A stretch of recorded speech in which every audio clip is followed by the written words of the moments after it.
Hello बच्चों, this is CA Vishal Jain, your faculty for CA final financial reporting paper.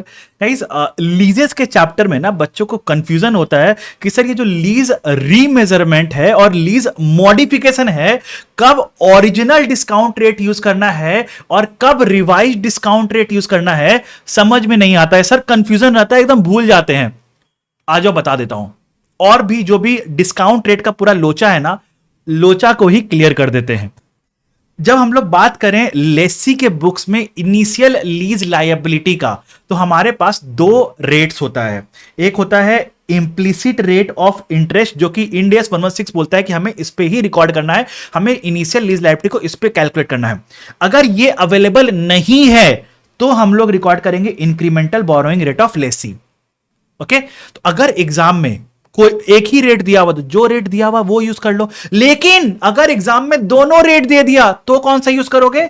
In that case will use implicit rate of interest. Okay, now अब बात आता है lease remeasurement में। Lease remeasurement, तो पहले बताओ lease remeasurement का मतलब क्या होता है? क्या कॉन्ट्रैक्ट पे कुछ चेंज हो रहा है क्या? नहीं, लीज रीमेजरमेंट का मतलब मेरा एस्टिमेट्स चेंज हो रहा है।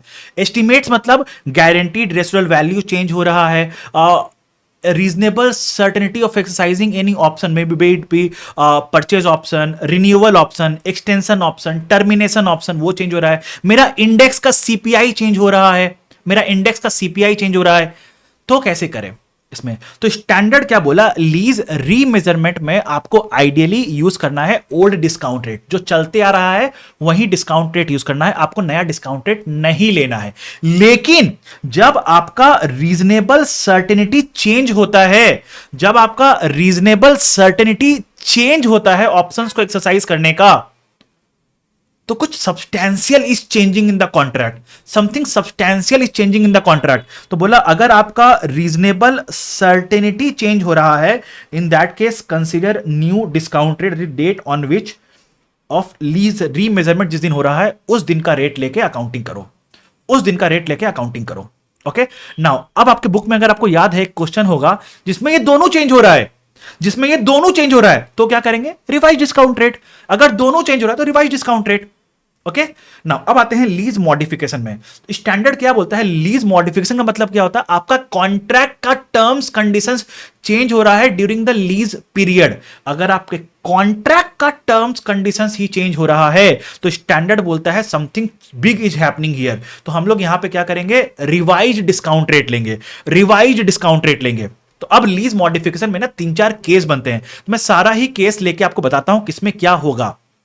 पहला, आपका स्कोप इंक्रीज किया है, आपका स्कोप इंक्रीज किया है और आपका लीज का पेमेंट्स भी इंक्रीज कर रहा है, लेकिन जो लीज का पेमेंट इंक्रीज किया है ना, वो मार्केट रेट के हिसाब से इंक्रीज किया है, मार्केट के रेट के हिसाब से इंक्रीज किया है। मतलब अगर आप ये जो स्कोप इंक्रीज किया है ये किसी इंडिपेंडेंट पार्टी से लीज पे लेते तो आपको इतना ही रेंटल देना पड़ता। तो इसको हम लोग क्या बोलते हैं? सेपरेट लीज कॉन्ट्रैक्ट मानो, इसको सेपरेट कॉन्ट्रैक्ट मानो। तो इसका मतलब हम लोग यहां पे यूज करेंगे क्या? Revise discount rate. हम लोग यहां पे क्यों यूज क्या करेंगे? न्यू डिस्काउंट रेट या रिवाइज डिस्काउंट रेट, जो बोल लो। ठीक है, फिर आता है आपका, अगर आपका स्कोप डिक्रीज हो रहा है तो मैंने क्या बताया, इसको हम लोग दो स्टेज में काम करते हैं। पहला, आरओयू और लीज लायबिलिटी को दोनों को प्रोपोर्शनेटली डिक्रीज कर दो, लीज लायबिलिटी और आरओयू को प्रोपोर्शनेटली डिक्रीज कर दो और इंपैक्ट को पीएनएल में डाल दो। ना यहां पे फिर से लीज को रीमेजर करो, लीज को रीमेजर करो, revise lease payments, revise discount rate लेके लीज को रीमेजर करो और जो इंपैक्ट आता है make a corresponding change to ROU, make a corresponding change to आरओयू।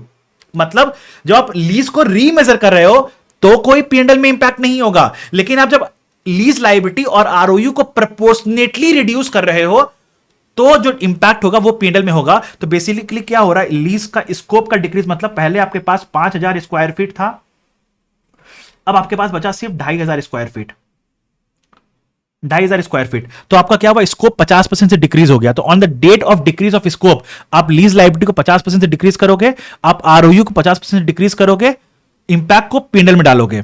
Now for the revise lease payment जो भी है उसको हम लोग रिवाइज डिस्काउंट रेट से प्रेजेंट वैल्यू निकालेंगे और देखेंगे कि मेरा लीज लायबिलिटी चेंज कितना से हुआ और उतना ही अमाउंट से आरओयू को भी चेंज कर देंगे। अगर लीज लायबिलिटी 100 से इंक्रीज हुआ है तो लीज आरओयू को भी 100 से इंक्रीज कर देंगे, एंट्री हो जाएगा आरओयू अकाउंटेबल टू लीज लायबिलिटी 100।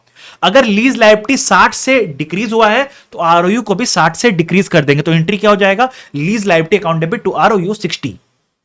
अगर आपका डिक्रीज ऑफ लीज टर्म हुआ है, अगर आपका लीज टर्म डिक्रीज हो रहा है, तो जैसे पहले आपका 10 साल था, अब आपका 8 साल बचा, तब क्या करेंगे हम लोग उस केस में, तो बोला अपने आरओयू को प्रोपोर्शनेटली डिक्रीज करो। ये कब हो रहा है, एट ईयर एंड 5 हो रहा है, एट ईयर एंड 5 हो रहा है, तो रिमेनिंग टर्म कितना था, 5 साल, डिक्रीज कितना हुआ, 2 साल, 2 साल से, तो कितना से डिक्रीज हुआ, 2/5 is equal to 40%, 2/5 is equal to 40%। तो आप आरओयू को 40% से डिक्रीज करो, लेकिन बच्चों हम लोग लीज लायबिलिटी को यहां पे 40% से डिक्रीज नहीं कर सकते, because there is a time value of money component involved, right. तो हमें क्या बोला जिस रेट से लीज लायबिलिटी को बनाए थे उसी रेट से डिक्रीज करो, तो हम लोग ओरिजिनल रेट से ही डिक्रीज करेंगे। तो जब हम लोग लीज लायबिलिटी को डिक्रीज कर रहे हैं in case of decrease of lease term, तो हम लोग क्या करेंगे, ओरिजिनल लीज पेमेंट जो था, जो पहले का ओरिजिनल लीज पेमेंट था, original lease payments for the remaining lease term present value at original discount rate. मेरी बात को फिर से सुनना, original lease payments, remaining lease term and original discount rate पे आपको निकालना पड़ेगा। इतना से आपको लीज लायबिलिटी कितना से डिक्रीज हुआ वो कैलकुलेट कर लो। आरओयू का डिक्रीज आपको पता है, जो इंपैक्ट होगा वो पीएनएल में चल जाएगा, तो यहां पे हम लोग क्या कर रहे हैं, मॉडिफिकेशन में सिर्फ एक यही केस है जहां पे हम लोग ओल्ड डिस्काउंट रेट ले रहे हैं। देखो, remeasure lease liability using revised lease payments, okay, revise नहीं, और यहां पे एक मिनट सॉरी, ये रहा decrease lease liability using original discount rate, और इंपैक्ट आपका पीएनएल में चल जाएगा। उसके बाद फिर हम लोग क्या करेंगे, एक बार डिक्रीज का काउंटिंग हो गया, क्योंकि मॉडिफाई तो हुआ है कॉन्ट्रैक्ट, तो हमें अपनी लीज लायबिलिटी को रीमेजर तो करना पड़ेगा। तो सेम चीज यहां पे जो लिखा है मैंने, जो सेम चीज यहां पे जो लिखा है ना, सेम चीज यहां पे भी लिख दिया मैंने, remeasure lease liability using revised lease payments, revised discount rate on the date of modification, और जो भी इंपैक्ट आएगा make a corresponding change to ROU,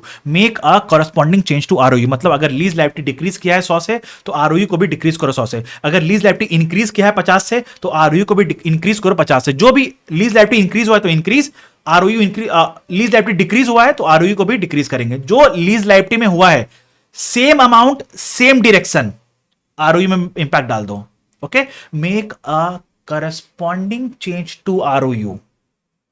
अगर लीज लायबिलिटी डिक्रीज हुआ है 100 से, आरओयू को भी डिक्रीज करो 100 से। अगर लीज लायबिलिटी इंक्रीज हुआ है 50 से तो आरओयू को भी इंक्रीज करो 50 से। तो यहां पे जब आप रीमेजर करते हो ना तो कोई पीएनएल का इंपैक्ट नहीं आएगा। जब रीमेजर करोगे तो रिवाइज डिस्काउंट रेट, यहां पे इस केस में जब आप मॉडिफिकेशन के केस में जब आप लीज को रीमेजर करके जा रहे हो तब रिवाइज डिस्काउंट रेट से। अब ऑल अदर केस में क्या होता है, ऑल अदर केस में आपका लीज का पेमेंट इंक्रीज डिक्रीज हो रहा है, या फिर लीज का स्कोप इंक्रीज हुआ था बट जो लीज पेमेंट था वो मार्केट रेट से हिसाब से इंक्रीज नहीं हुआ था, तो वो सब आ जाता है ऑल अदर केस में, सारा बचा हुआ आ जाता है ऑल अदर केस में। तो इसमें बोला इसका ट्रीटमेंट एकदम सेम था लीज रीमेजरमेंट वाला, बस यहां पे एक पॉइंट करना था आपको, क्या, डिस्काउंट रेट रिवाइज लेना पड़ेगा, डिस्काउंट रेट आपको रिवाइज लेना पड़ेगा, ओके। नाउ अगर आप लेसर का काउंटिंग कर रहे हो और लेसर फाइनेंस लीज पे है तो हम लोग लेंगे implicit rate of interest, implicit rate of interest कैसे निकलता है, आपका लेसर का inflow is equal to outflow.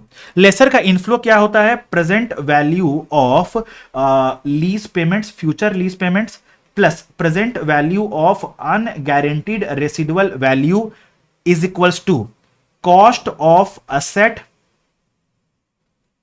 Plus initial direct cost. जो आप प्रेजेंट वैल्यू जिस रेट से निकालोगे, जो आईआरआर निकला ना, इसी आईआरआर को बोलते हैं इंप्लिसिट रेट ऑफ इंटरेस्ट। ये वाला फॉर्मूला आपको याद रखना जरूरी है, क्योंकि आपके बुक में क्वेश्चन है कूप लिमिटेड, याद है क्या, COUP कूप लिमिटेड क्वेश्चन है, जहां पे आपको इस फॉर्मूला के मदद से ही आपको लीज पेमेंट पर एनम निकालना होगा। तो ये फॉर्मूला आपको ध्यान रखना जरूरी है। फ्यूचर लीज पेमेंट्स में अब आपका क्वेश्चन आएगा, सर यहां पे सिर्फ अनगारंटीड क्यों लिया, गारंटीड क्यों नहीं लिया, क्योंकि गारंटीड रेसिडुअल वैल्यू तो फ्यूचर लीज पेमेंट्स का हिस्सा ऑलरेडी बन जाता है ना, इसलिए हमने गारंटीड पार्ट नहीं लिया। आई होप आपको सब चीज समझ में आया होगा and this video would have been helpful for you. अगर आपको इस वीडियो से जरा सा ही मदद मिला तो इस वीडियो को लाइक करना, शेयर करना, सब्सक्राइब करना और कमेंट में अपना फीडबैक डाल के जाना। That's all for day guys, thank you, bye.